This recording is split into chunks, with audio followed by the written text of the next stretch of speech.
Hi everybody, and welcome to Gravel Union Talks, a podcast series full of inspiring stories, news and events from the world of gravel. Each month we will be talking with guests who are passionate about riding off the beaten track, adventure riding, bikepacking and gravel racing, especially gravel racing today. I'm your host Carlo, and behind the microphone in beautiful UK, is it misty also in the UK, Olly? It actually is beautiful. Unusually, Really? It's blue and sunny, and it's reasonably warm, so it's very pleasant. What happened? I know. So it's we're- quite a shock because even only 4 days ago we still had snow here, and it was all frozen and horrible. Okay, well we're in a misty Belgium over here, so I'm actually at the pool house of Mr. Vervecken, so we're glad that we can take that along. January is typically the time when many of us plan our gravel riding and racing schedule for the year ahead. So we hope that this month's episode will give you some inspiration. Our guest in this episode is Erwin Vervecken, Mr. Gravel at the UCI, the world governing body for cycling. As a former multi-world champion in cyclocross, Erwin is pretty adept at riding off-road on a dropbar bike. But today we're going to chat with him about gravel rather than CX. It would be fair to say that gravel racing, since the arrival of the UCI into the gravel racing scene, has seen stratospheric growth. Today we are going to be chatting to Erwin about the UCI's plans for gravel racing in 2025 and beyond. But first, Olly, we always have our little chat on the gravelunion.cc website. What's the main topic of this month?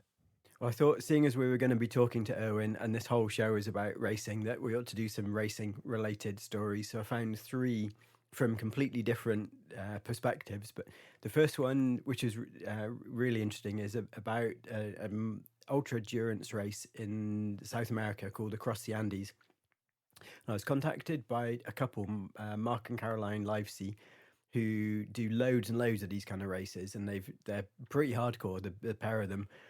Mark took part in this race back in the autumn, and it was super hard. It was horrible weather. It was very tough course, and he had some mechanicals during the event and had a really hard time.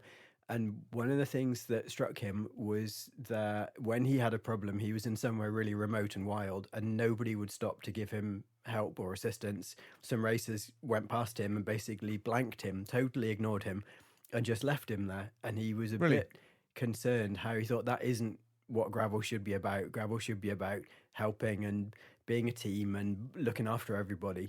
And in this event, it didn't feel like that. So he wrote a really super good story about why this has happened, what the change means, whether this is common, is it just for this one event? How do we stop this becoming a bigger issue? So it's quite a thought-provoking story. Yeah, we're also going to discuss that with Erwin later on. The gravel DNA, the gravel community is how's it going to look like? Are we going to get into a racing scene, or is it just part of a more friendlier environment? But later on with Erwin. Second article that you want to highlight is more on really fast races, if I'm not mistaken. Super fast. This one came from Canyon, who we get on very well with, so it's always good to get some inside scoop from them. And they sponsor 2 incredibly fast gravel races. Caroline Schiff, who's in fact, they're both pro road racers in the past. So Caroline Schiff, who came from road racing scene, and Pete Stetner, who are the same. They were top ranked elite level racers, but now they've switched to gravel and they love it. And they win the whole time. Caroline won Unbound a couple of years ago and really launched herself onto the gravel scene. And Pete seems to win basically everything. So this is a story looking back on their 2024, what they did, what went well, what didn't go so well, and then a bit about what they're going to do this year. And also we looked at what bikes they're riding, because that's always interesting. Yeah, interesting. I think Pete is like an old timer already. Yeah, he was one of the first. I think he was the first wave of pro riders switching to gravel. Absolutely. So last article in this intro is really appropriate because we're in Belgium right now. Cross in Antwerp, and we know that Erwin is also involved in the Exactly. cyclocross. It seemed super appropriate when we were talking to Erwin. So my background is a cyclocross racer, although at an extremely rubbish level, just doing it for fun, not for any chance of being on the podium. But I love cyclocross, and it's pretty similar to gravel in a lot of respects. Before I moved to Newcastle, I used to live in the south of the UK, and I'd travel over to Belgium or to the Netherlands regularly to watch World Cup cross races because it was so close. And I hadn't been for 10 years, but I persuaded a group of gravel riding friends from up here that they wanted to go, and we all watch it on the TV and we love it and we talk about it, and every time we ride together we're talking about how great the cross was at the weekend or whatever. So I thought, right, we're going to go and see it for real. So we went to the first round of the UCI World Cup, which is in Antwerp, and we took our gravel bikes and we did half gravel, half cross. And so I did plan some routes. We did a couple of really fun day rides. We rode round the course, which was absolutely amazing and made us realise how utterly rubbish we are and how brilliant prop elite level cross racers are. And we had a super, super fun time. So it's all about why, as a gravel rider, you should go and watch a cyclocross race, even though it's not quite the same discipline. If you haven't ever been to a cyclocross race, go there, because it's like next level experience. It's the atmosphere. If you're used to the whole thing is fun, and particularly a World Cup where it's super busy. If you go to Belgium, because they live cyclocross. So there's I think how many of all the races are actually in Belgium? Because you did France, you do Czech Republic. You mean in the World Cup? Yeah. Not sure. I think half of them. So this year we have 12 rounds in the World Cup and maybe 6 in Belgium. If you look outside the World Cup as well, there's the XCO trophy, there's the what's the other big one as well? So there's loads, isn't it? It's not just the World Cup, in other words. So you can watch racing every weekend. Yeah, it's really centered around Belgium. But we already are in conversation with our main guests, but we missed the bumper, so we need to go have the bumper first and then do a proper introduction. Yeah, we're here in Belgium in the beautiful Herentals. Before we start, Erwin, introduce yourself, because you're a man with many talents and many careers. But maybe you can introduce yourself again to our audience.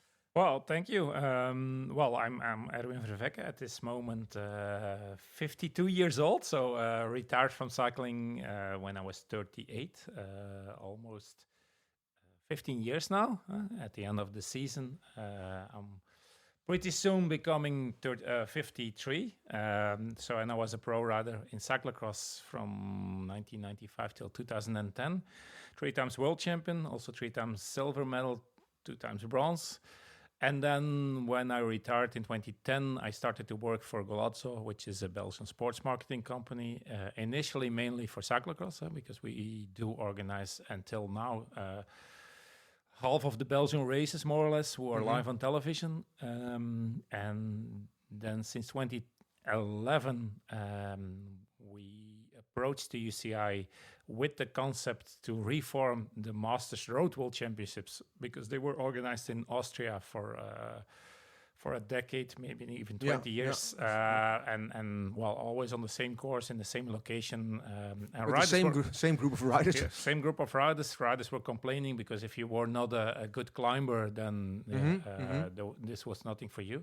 And we came with a proposal to make it a series a bit like Ironman in triathlon, where you had to qualify somewhere in the world and then had to go to, at the end of the season, to the World Championships Masters, which is now called the UCI Gravel World Championships. Yep. They have been organized since 2011, and I'm manager of that series and also of the World Championships. And in that respect, we also approached the UCI because I'm not working directly for the UCI. I'm working for Golazzo.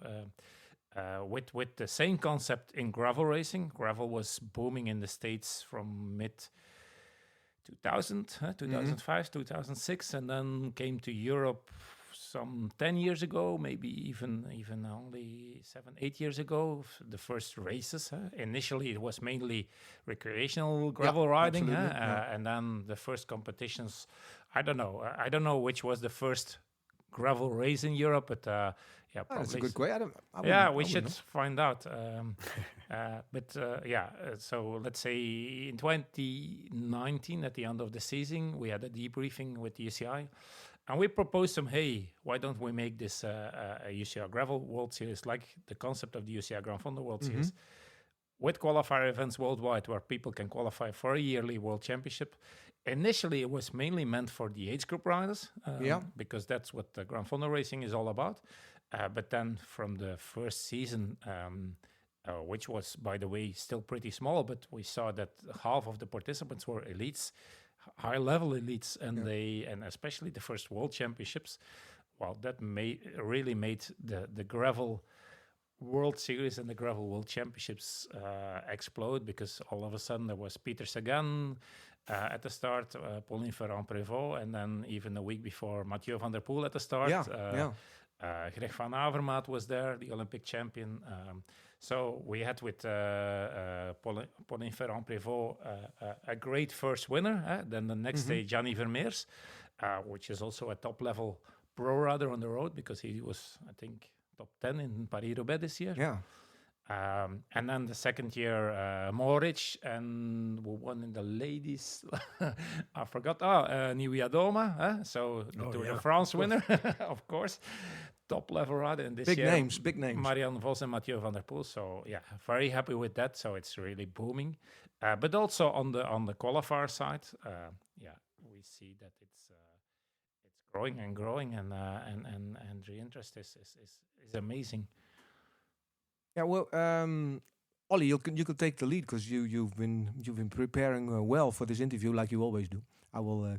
I guess what would be useful to talk about probably then is how 2024 went for you, Erwin. We've chatted with you I think this is the third time we've had you on the show, and which is brilliant, because you've given us such good insight into how things work, what you're planning, how the UCI see it growing, what the future is going to be. But should we look back first of all at last year, and you could give us a bit of an overview of how the season went? Yeah, well, we started in 2022 with 11 qualifier events, and 23 was 18. Last year, 25, and this year, which just started, is 35. So last year, 25 races. And also the numbers at the different events, especially in the region where I'm living and where you both also are living. So the Netherlands, Belgium, Germany, the UK, it's really booming. We have events who sell out, who have to close. Even Valkenburg last year opened registrations, and I think they were sold out in 2-3 weeks. In a couple of weeks. Aachen was sold out. I think the Graulik was sold out. Gravel 150 up north in the Netherlands was sold out. Yeah, everybody sells out. And that's amazing news. And gradually we can increase these numbers, because people learn from organizing year after year how to improve the start procedure, how to improve the setup of start and finish. It's been an amazing season, and we also see new countries involved in the UCI Gravel World Series. But this caused, of course, also some issues. At certain events, we had some safety issues because of the big numbers at the start. I remember that Aachen, for instance, in Germany, was not a perfect race because the marshals who were foreseen to handle traffic, they would serve for the Grand Fondo, which was scheduled in the morning, and in the afternoon then transferred to the gravel course. They had two races, they on had the same races, time, more or less. Eh? So one in the morning, the Grand Fondo, and the gravel in the afternoon, and they were not in time there. So which was a huge problem. So we improved or suggested some improvements in the regulations. We don't want to regulate too much. Gravel is still, let's say, the idea of gravel is not too much regulations. Keep it simple, but for safety, it's important to have some basic rules changed. And there was a big challenge, and also at the World Championships, with 2,600 riders at the start. Huge success. Safety was okay there, but the starting procedure we have to rethink in future years, and that's what we are working on for the upcoming years. Because you already said that in the introduction. It's like, and I learned now that it's like been growing organically. Is that it was like an age category race, but the elite riders hop along, which is great because as a age category rider, you can ride with the real pros. Yeah. As like this marathon idea in running is that you know your place. You're not going to be first overall, but you are racing with the giants, women and men. Does that bring extra difficulties for you, or is it the whole dynamic growth of the whole scene that's been? Well, it's we call it not difficulties, but luxury problems. Okay, yeah. So You've been to management class, I learned. yeah. Well, no, we have to handle with the big numbers. We have to handle. So, for instance, the very first season. No, I think it was the second season. We had most of the gravel races are one loop races, which is ideal because that's what real gravel riders prefer. One big loop, they leave a town, go into the woods or in the farmlands or whatever, and come back just before the finish to finish in a town again. That's ideal, but that's not always possible because of traffic management. It's not like a road race where from the first to the last ride there's only like a 10-15 minute road closure.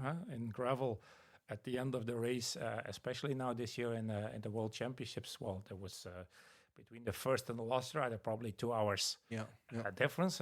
You also have the elites who go very fast and the slower age group riders, even though they qualified. But it's a challenge to cope with. And so, for instance, in Aachen, the qualifier in 23, we had a 19-kilometer lap because they wanted to do it close to the city, but not to close the full city for a full day. They opted to have a local lap, 19 kilometers. But after 3 laps, everybody got lapped, and it was a mess. It was. I took part in that event, and it was and then we decided, okay, if you want to do it on a local lap, it needs to be at least 40K and a maximum of 3 laps, not 7 laps like in Aachen. It was a good test, but we learned from that. Also, the starting procedure in the beginning, everybody started together. Then gradually we started to have starts per age group with small intervals, 30 seconds, 1 minute. Now most big events with 2,000 riders have 2-minute gaps and more intervals. So not only the younger age group split from the older ones, but even up to, let's say men 60 plus.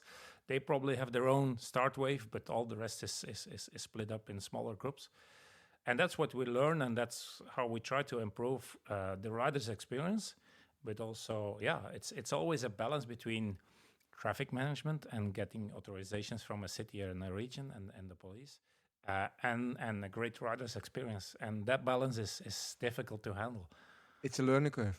Yeah, but riders don't always see the challenge. They say, hey, why don't you make a 5-minute gap? At the Grand Fondo World Championships, we have a 5-minute interval between each start group. Why don't you do that for gravel worlds? And we are this year we were at 24. We are already in 25 now, but in 24 we were. We had the course next to the capital city of Belgium.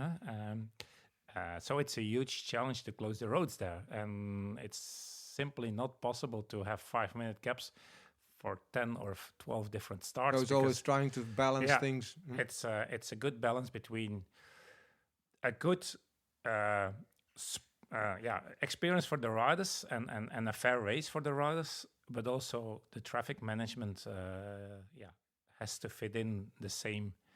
And also, I think you're riding nature. So that's also sometimes a difficulty in getting permits.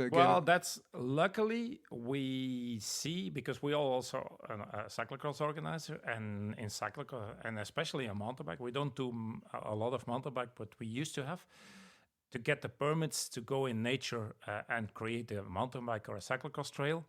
It's harder to get the approvals because then, especially in cyclocross, there is a risk depending on the weather, that you destroy a part of the course. Yeah. Especially a meadow. It's if it's raining, it's destroyed after the race.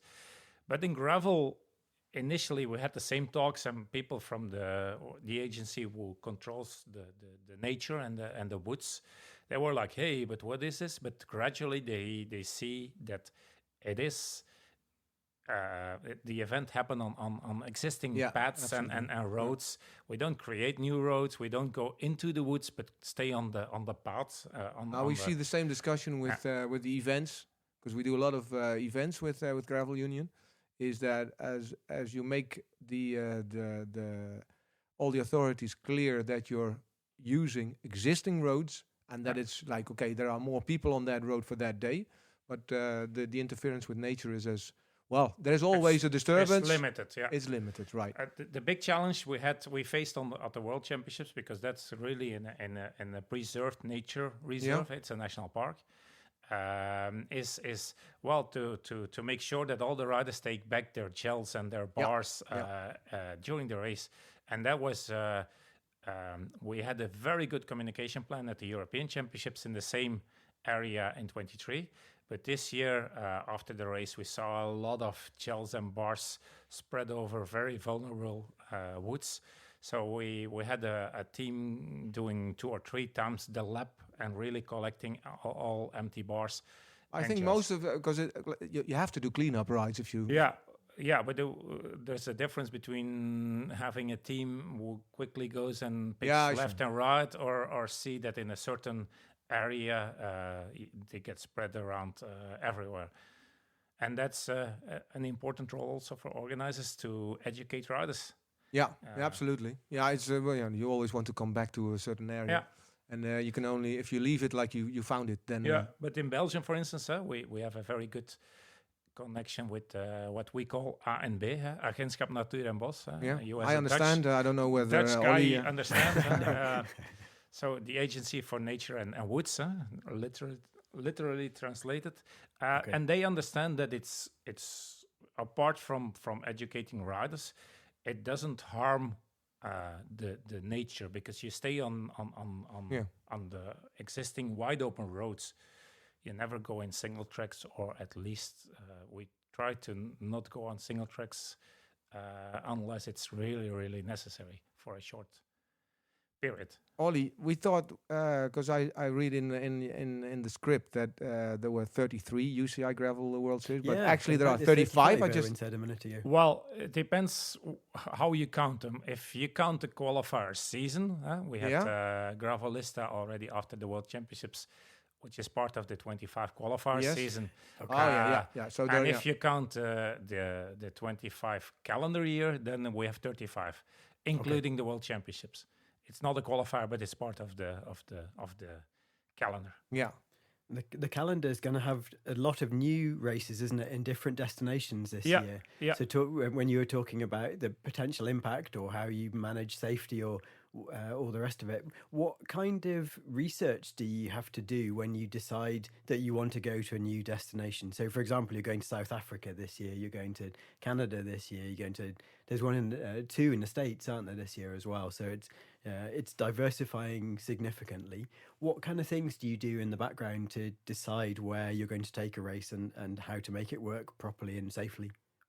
Well, the decision on which route to take and what the race course looks like, it's always done locally, because I don't know these tracks and I don't know the local situation. I don't know the procedure to have it approved. That's the responsibility of the local organizer. We have a look at it, and I can imagine that in the States and in countries like South Africa and Namibia, where we are new now this year. South Africa, we had an event, but we have a new event now. There, the races on existing normal roads, which are used by daily traffic, because in Namibia and in South Africa, you have these kind of roads. The same, the race in California, which is also new, is on existing roads. It's in the desert. It's in Red Rock Canyon, a part of it. but you can drive a car there, easily drive a car. It's also open for cars. The big challenge is mainly in Europe, I think. Europe, we don't have those wide open gravel roads like you have in Australia and in South Africa and in the States. So the big challenge is here to find suitable courses. And it's a big challenge. I'm now also looking at options in Belgium, also in the Netherlands. You have to cross a lot of roads and you have to close them for traffic or close them temporarily for traffic. And that's the big challenge, that's the responsibility of the local organizer. Okay. Is there well, you said it already in the first part. There's a huge growth in numbers. Is there a limit in numbers of events? Because I know there's a cap. Every country can have 2 events, except for big Canada, the States, and Australia. Australia, can imagine. They can have 3 because of the size of the country. Yeah.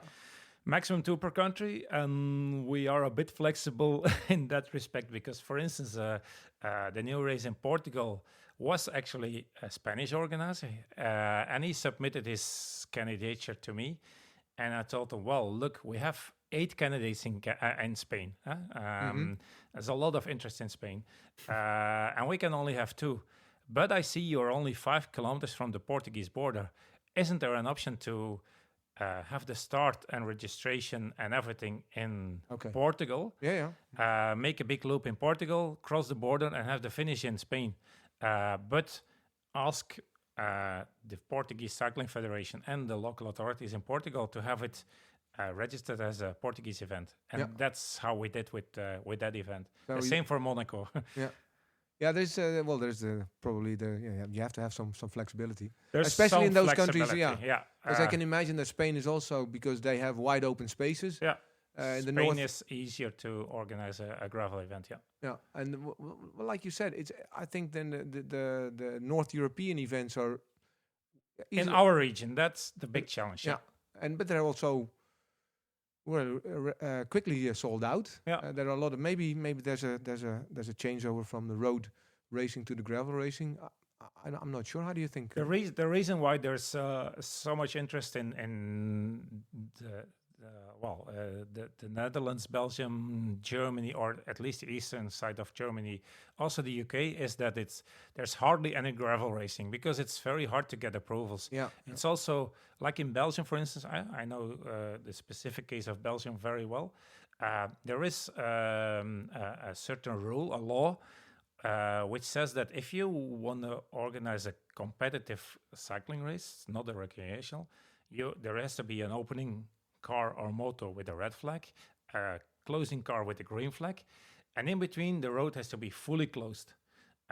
One exception is that if a policeman is marshalling cross traffic, it's possible in between smaller groups if there is a minute gap in between certain groups. But there has to be a policeman. And of course, we can't have that many policemen. But you know, the road situation in Belgium and Holland, it's very dense. It's not so easy to have like a wide open area in certain countries where you have a very remote area close to a city where you leave the city. Like the best example is, for instance, the World Championships in 2016 Nanop in Western Australia. I was in that town for the qualifier this year in May. You leave town after 2 kilometers, you don't see any house anymore, and then you are for 130k in the bush. You see kangaroos, you see a lot of rivers and wildlife and probably snakes and spiders, which I didn't want to see, but anyway, they are there. And then the last kilometer, you enter town again, and there's the finish. But they don't have to close roads. Nothing. Maybe you cross one, and it's not even a major road. It's a smaller road connecting two little towns there, and that's all. So they have less challenges than. But in Europe, it's a big challenge.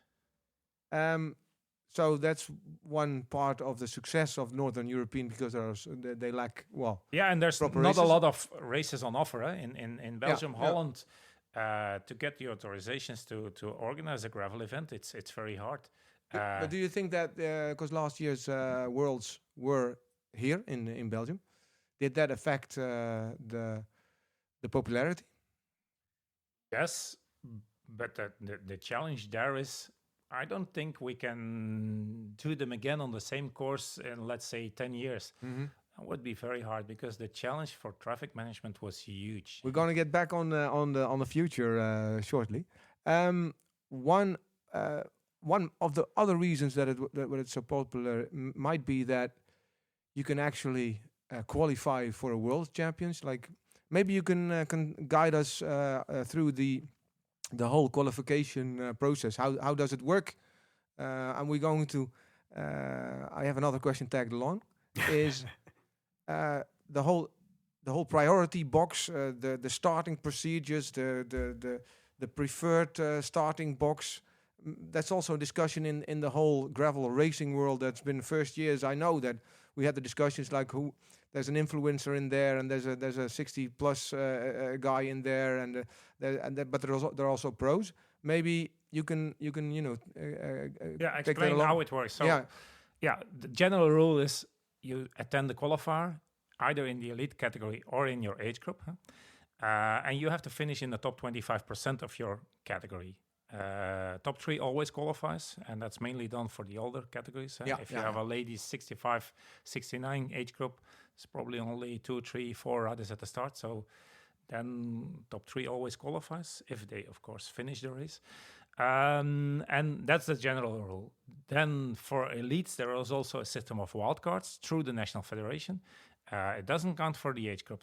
As an age group rider, you always have to qualify. There's no wildcard system through the... And for elite riders, there's also, if you want to do the elite, then you have to start in at least one... an elite qualifier, so yes. But there's also an option, like some elite riders choose to start in an age category because they have a bigger chance to qualify. Yeah. That's something that they can decide, but you can only start the worlds in the category that you're qualified in. Yeah, for the elites, if you're an elite of a UCI registered team, so World Tour, Pro Continental or Continental team, or a mountain bike or cyclocross team, you have to start in the elites. Yeah, don't have that option. Yeah. If you are a national level elite, like a club rider with an elite license, you can choose age group or the elites. So that's their choice. But if they choose to start in the elites and they didn't finish in the top 25%, but their time would be good enough to qualify in the 90 to 34, they can't just claim their qualification ticket based on their time because they started also in a faster wave, and that would be unfair. Okay. So that's the general rule. Then national champions, continental champions, they are also qualified directly, and that's it. And national federations have, like, for the elite riders, they have a few wild cards. They had 20 wild cards. We're going to reduce it to 10. And for the home country, for the organizing country, it's double. So they used to have 40, and they will be brought back to 20. So there's a chance for you, Olly, if you kiss up. But kiss that's up only for the elites. I don't know if Olly's an elite. I think Olly, my days of being in the elites are probably over. So that's the qualification system. The qualification, because we know that it's proven to be very, very important to have, like, if you start up front, you have a big advantage. Like you said, it's a faster time. And, in the qualifier, it's also important to be in front, of course. And there we have given the option to, in the elite category only, to have a preferred start box for the top level elite riders. And that's the decision of every local organizer. For the World Championships, we have a point system. Every qualifier event gives 25. Is it the top 25? Yeah, sorry. Top 25 gets points. So it starts with 200, 180, 160, going down to 5 points for the rider number 25. In the gravel race? In the gravel race, in every qualifier event. In the elite category only. And that's... those points are added. At the end of this season, we add also 50% of the points in the UCI rankings road, mountain bike marathon, mountain bike cross country, and cyclocross. 50% of that's where points. It gets complicated. Yeah, and then also there's also points to be won in the previous World Championships, which are much more points than. and that's that point system, which is rather complicated because it's one of my big jobs in the weeks before the World Championships. Is that's the start order of. But Of I the guess World that's something. Championships elite. That's something that the gravel world takes over from the cyclocross world, because then you have like your position in the starting box at the Worlds is predetermined by your By your points, yeah. yeah. So how is it also then because you take along your road and mountain bike points for 50%? Yeah, it's mainly if I see at the first line of the elite men, for instance, this year, Mathieu van der Poel was number 1 there because of his very high points in road and cyclocross. And then there were a few cyclocross riders, not that many mountain bike riders, because it's popular amongst roadies and cyclocross riders. We don't see the top level road riders, mountain bike riders yet. But maybe like in 29, the World Championships are in Switzerland on a mountain bike-ish course. So probably by that time, and the fact that mountain bike is very popular in Switzerland, we see a lot more mountain bike riders. I think there's like this development in the gravel scene, Olly. I don't know whether you agree with me, but I see first wave was mainly, at least in my area, mainly road riders going gravel. But now there's also the tendency that a lot of mountain bikers, the whole monster bike. Certainly in the age group categories, I think that'd be much more popular. And I saw that at the races I went to last year. I think maybe for the elites, it's not so common. No, especially in the age categories, right? There will be an influx of more mountain bikers. So the whole algorithms and math for that's for the Worlds. But for the qualifiers, it's like, okay, show up, be there. There's a preferred start box, and the rest is just and the rest is first come first serve in your start box. And how do you feel? Do most riders have the motivation to go to the Worlds? Because if you would add up all the qualified riders, that must be, you had 2,600 riders at the Worlds, but must have been like 10,000 maybe even. Yeah, but a lot of riders qualify double and triple and 4 times. Yeah, okay, so I can guarantee you that for instance, in our region, the races in Houffalize, Aachen, Valkenburg, Drenthe, which is past, but they are going to relocate to Roden again. Yeah. For the 25 edition. Yeah. We see almost the same riders at the start and the same riders qualifying. There are certain riders who qualify 5 times or even more. So there's like your idea is that I'm not sure, but that if you qualify, then you will take the opportunity to go actually to the Worlds. Well, we made that calculation after the World Championships this year.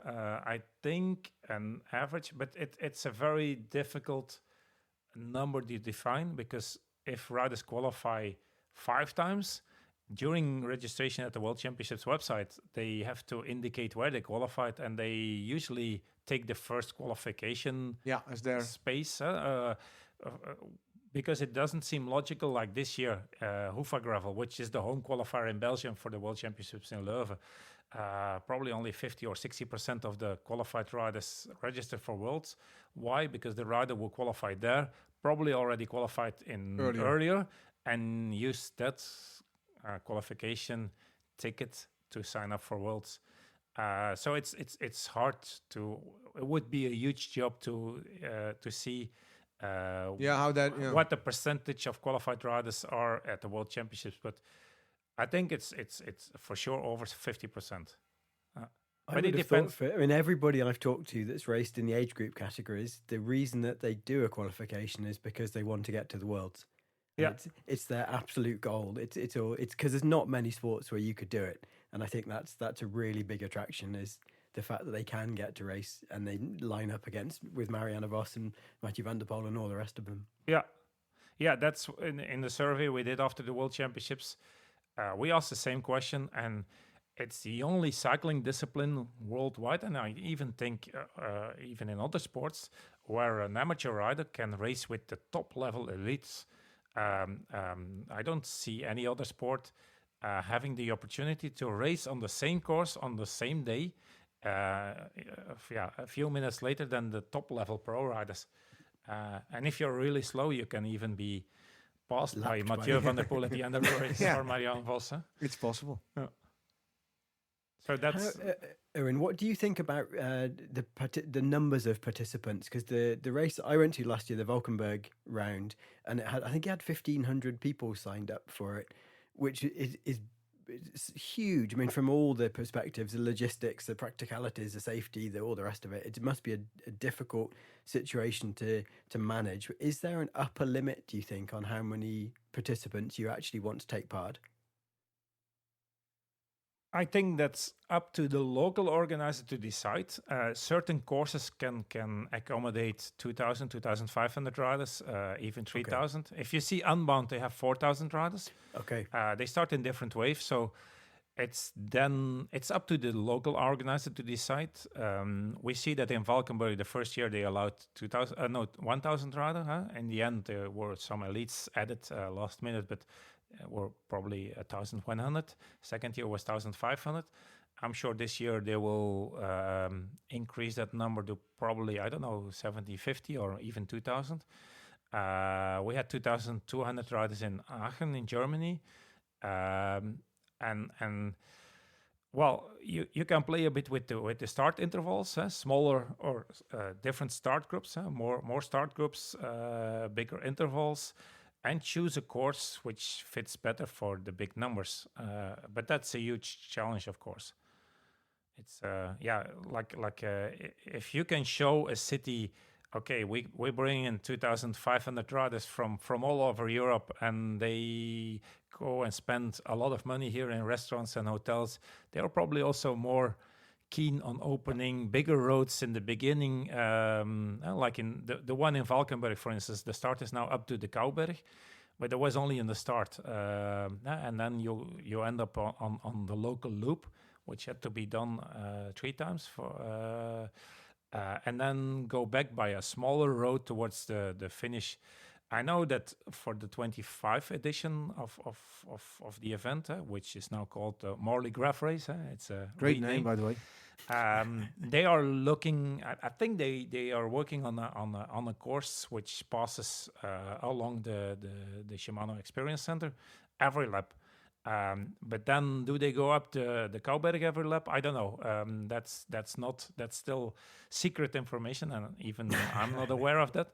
But that would be great. But you can talk to the city, explaining them, hey, look, we bring in so many people, and then you have a bit more power to convince them to close the roads. I think that the experience from what I take from the marketplace is from organizers is that it's easier to talk to the authorities because they know the numbers that you can bring in.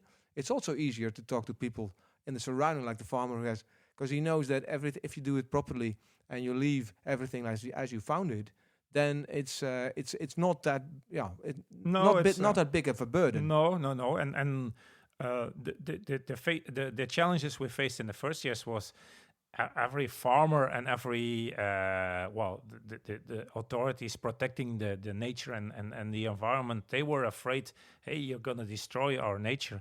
But in the end, they stay on existing roads, and these roads are also used by tractors and by in certain countries also by normal cars, even by big trucks. So it doesn't have so much impact on nature and on the course. It doesn't get destroyed like in certain cyclocross or mountain bike races. Yeah, it's something that also for that's a learning curve at the other end, because people have to understand, and now it's been around for a couple of years. Hopefully, you get more traction. Should we talk about the States for a bit? Yeah, the States. We haven't really. We've done Europe a lot, but we haven't really talked about North America, and it's something. There seems to be quite a polarization. I don't know whether you see this or feel it or read about it as well, Erwin, but where North American riders think that they're the best and that races in North America are the unofficial world championships, and European riders have a slightly polarized view and they think the European riders are better. There's lots of comments about why doesn't Mathieu van der Poel go and ride Unbound or vice versa, or what happens when Americans come to Europe and they don't do that well. Is there a role from the UCI's perspective to try and unify it a bit, or do you think the American scene is so different to Europe that they're going to stay fairly separate? Well, for sure, they have the better tradition. They exist since 20 years, and a race like Unbound has a very long tradition. Has been hyped on social media, and that's their strength. Yeah. Everybody wants to be there because it's there's a lot of media attention for a race like Unbound.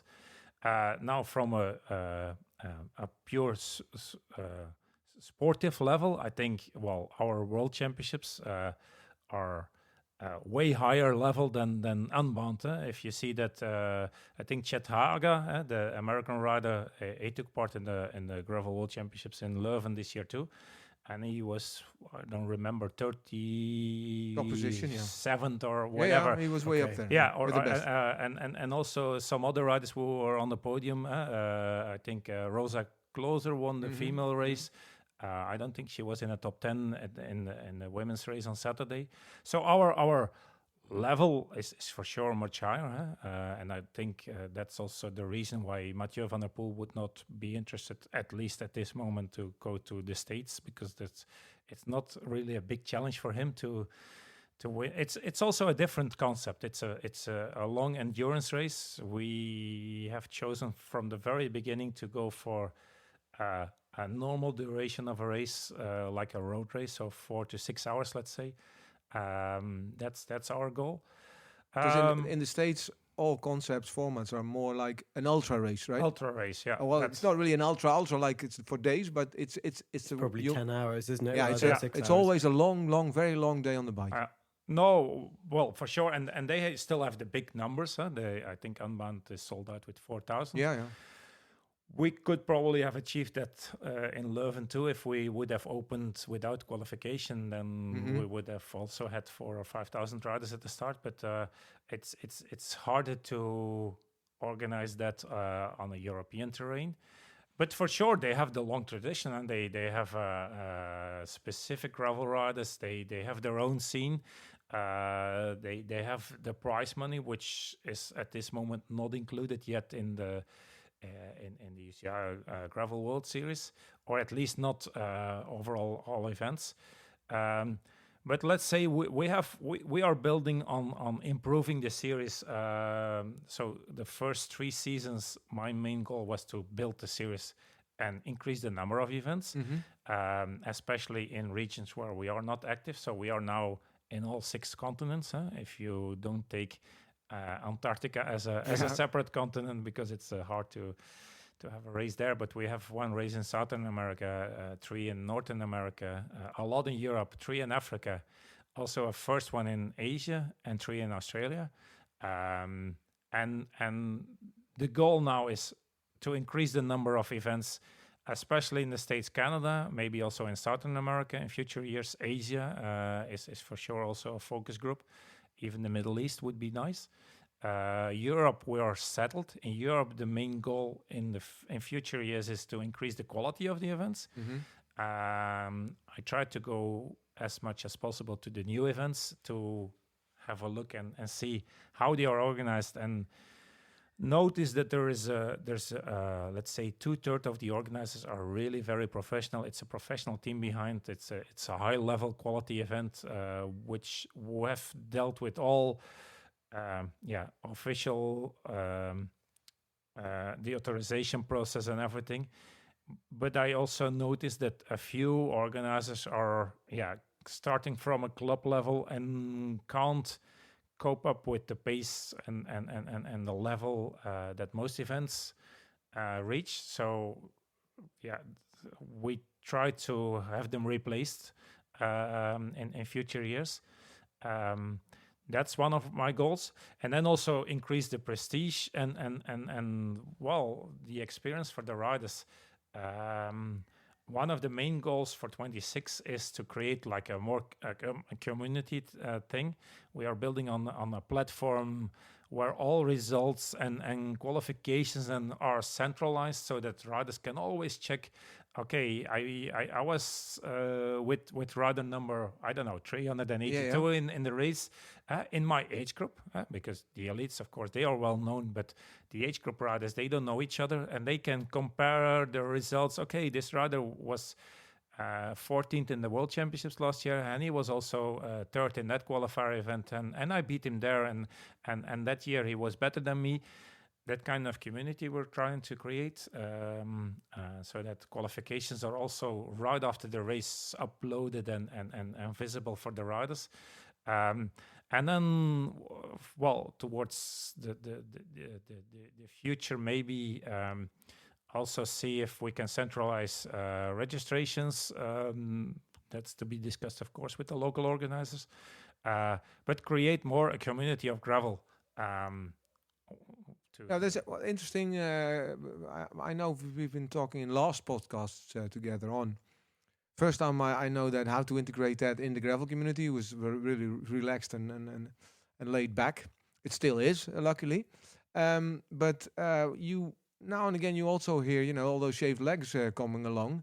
How do, how do you see that as being part of the broader cycling gravel community? Well, as UCI series, it's a competitive series.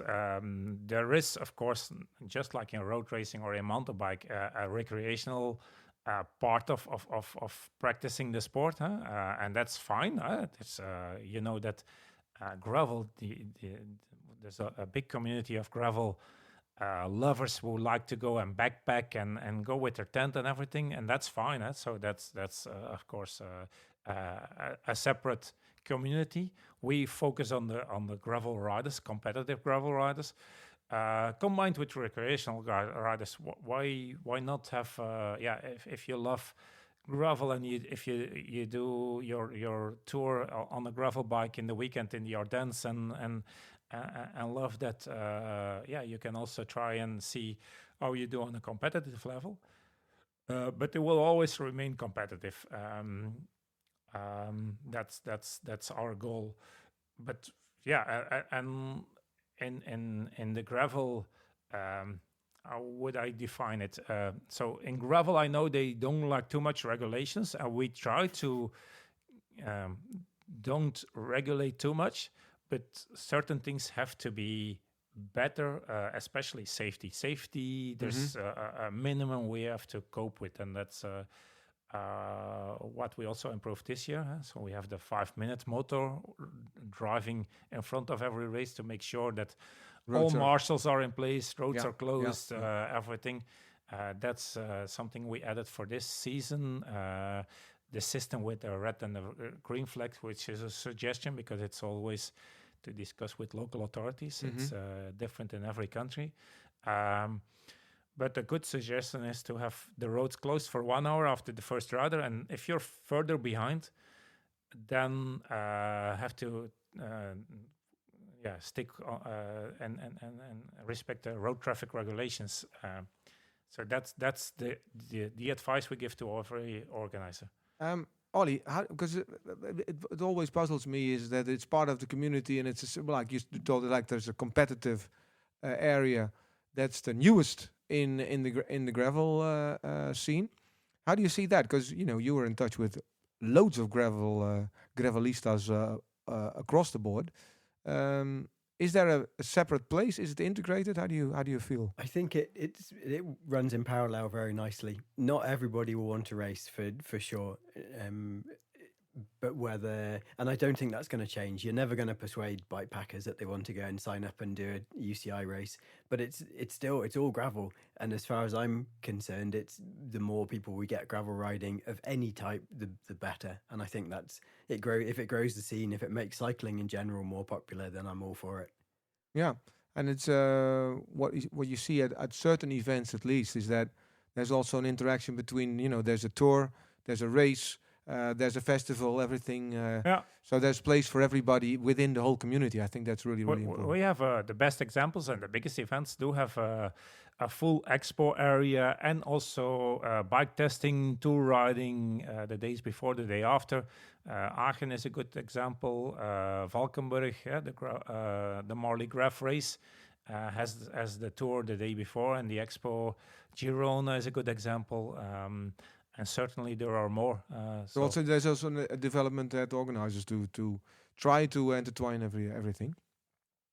Well, I have to. I had a look at the clock.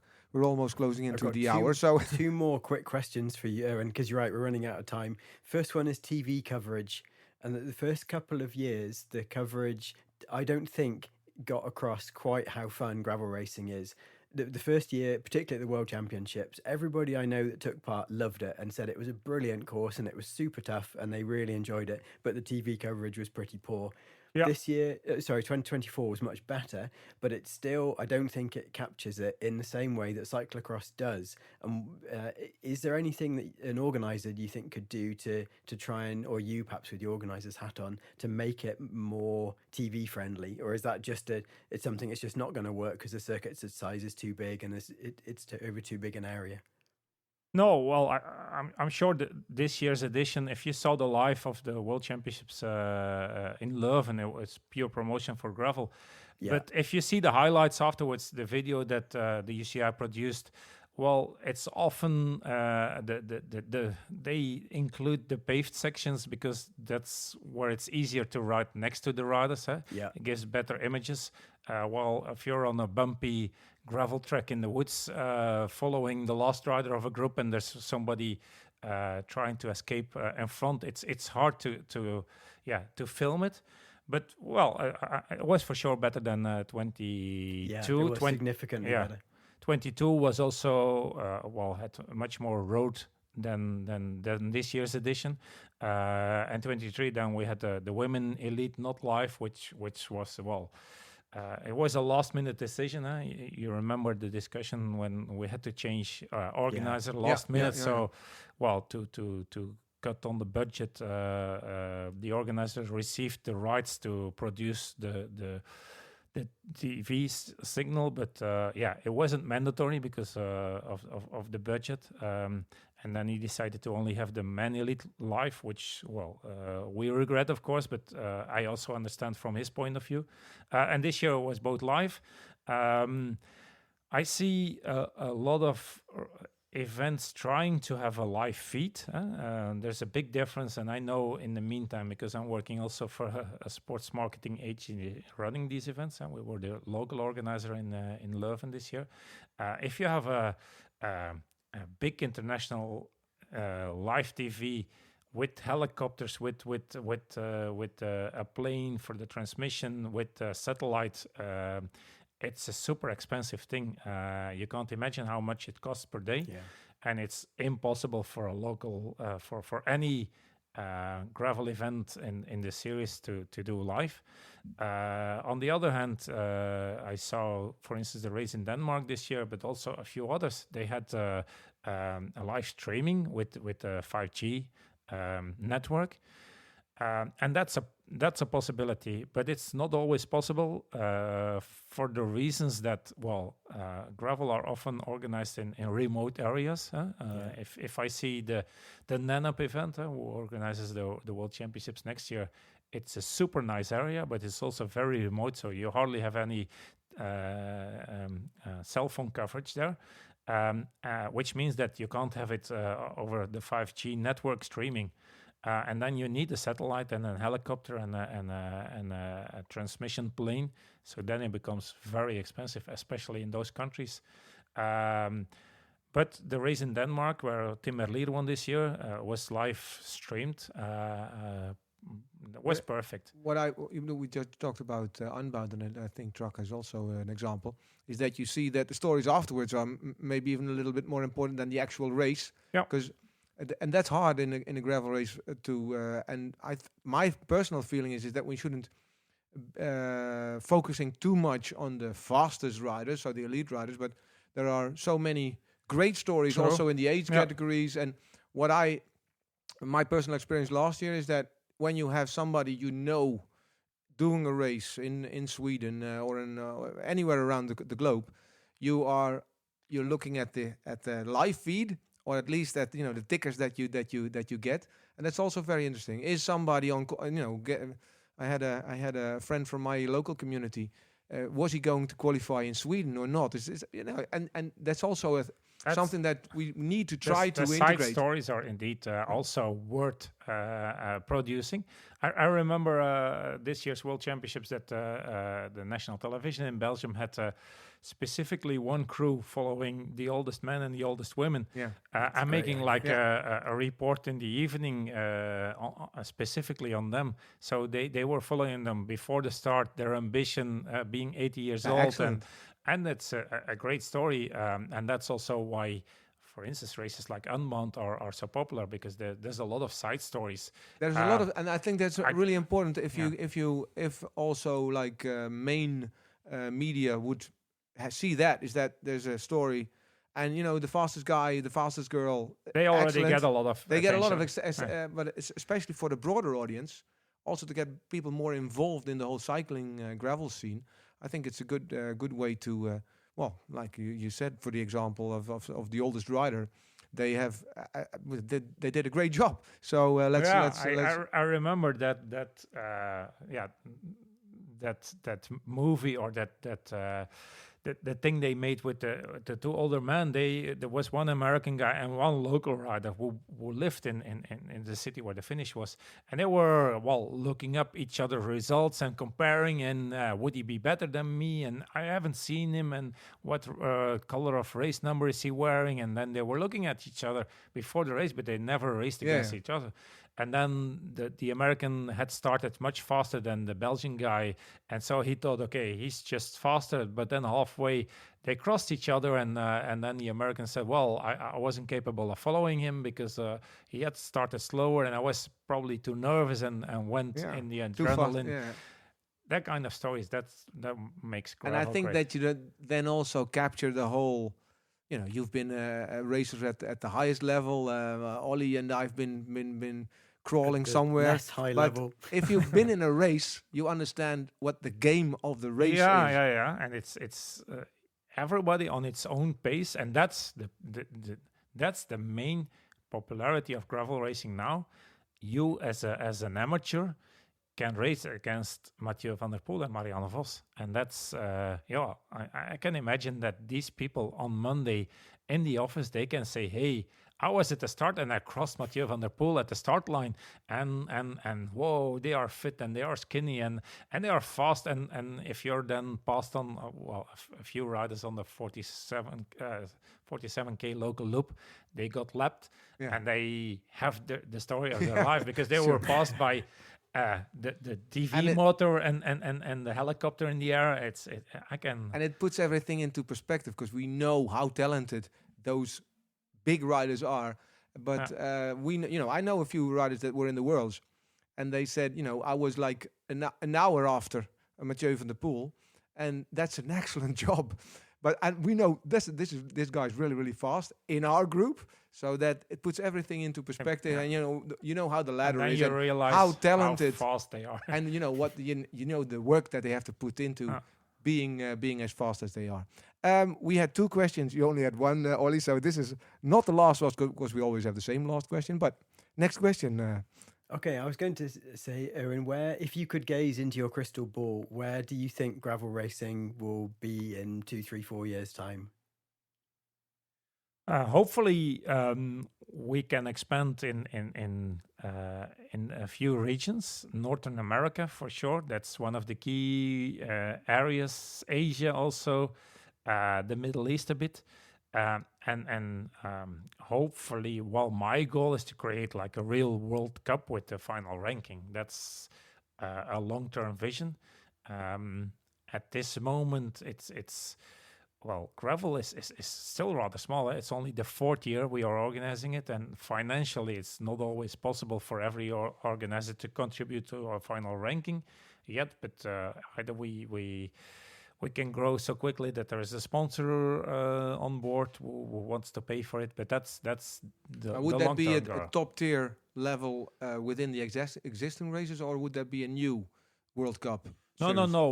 Well, the UCI Gravel World Series is actually already kind of the World Cup of gravel. So it will remain the same. But are we then going to create a separate level of racing where from the UCI Gravel World Series only a few will count for the World Cup? I don't know. That's to be discussed, of course. There's one thing, because the Worlds is going to be held in Nice Yes. this year, south of France. Next year it's Saudi Arabia.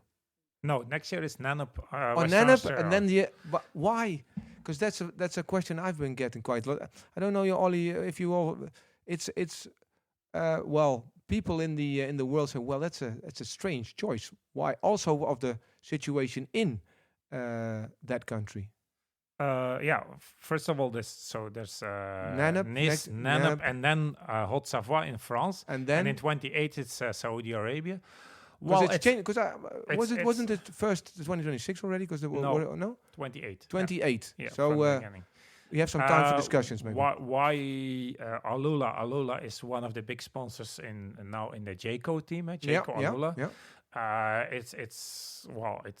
It's a city within Saudi Arabia where they want to create a cycling community. So you have the Saudi tour, you have Alula as a cycling destination they want to promote, and it has great gravel scenery. There's a lot of options there to create a great course.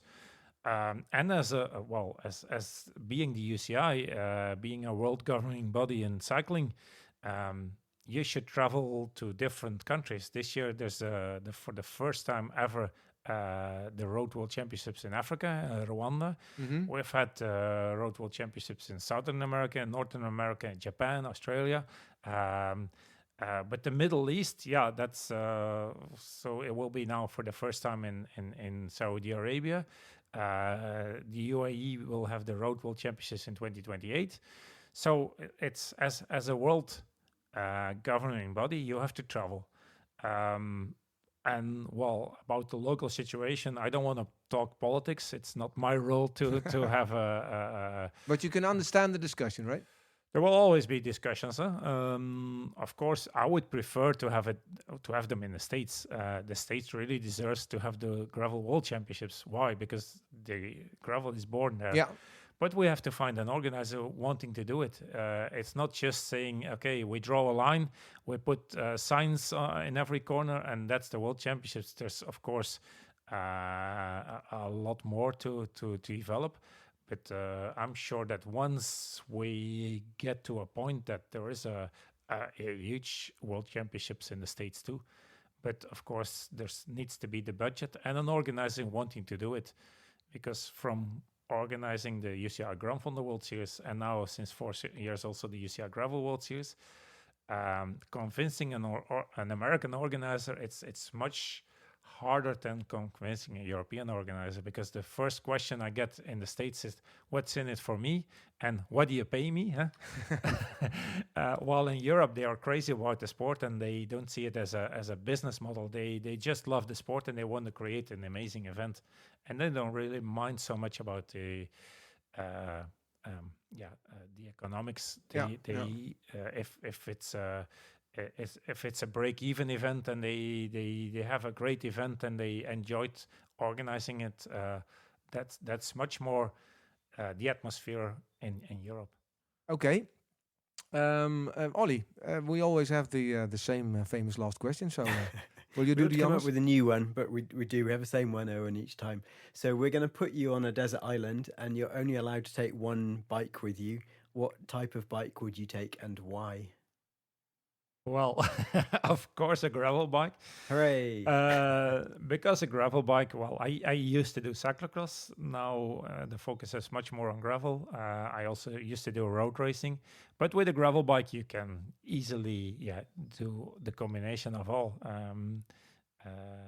Of course, a gravel bike. Not only because I'm managing the UCI Gravel World Series, but also because it's a perfect bike to combine all the disciplines. Great. The perfect answer. Yeah, that's the perfect answer. And well, the versatility of a gravel bike is well known. Well, thank you, Erwin. Thank you, Olly. So we're at the end of this episode. Thank you for joining us on this month's edition of Gravel Union Talks.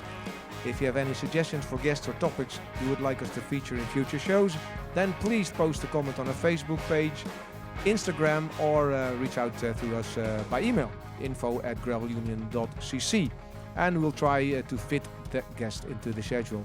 Please like and star us on your favorite podcast platform and make sure to leave your hopefully positive remarks. Don't forget, if you like what you've heard in this episode, there's loads more great stories, features, news pieces, and all the latest gravel event information over on the gravelunion.cc website. Special thanks to Martijn for designing our very own music and jingles, and Ruben for editing the show. Thank you all for listening. Thank you, Erwin, for being our guest. Thank you, Olly, for being our leader in the interview, and see you again in the next episode of Gravel Union Talks.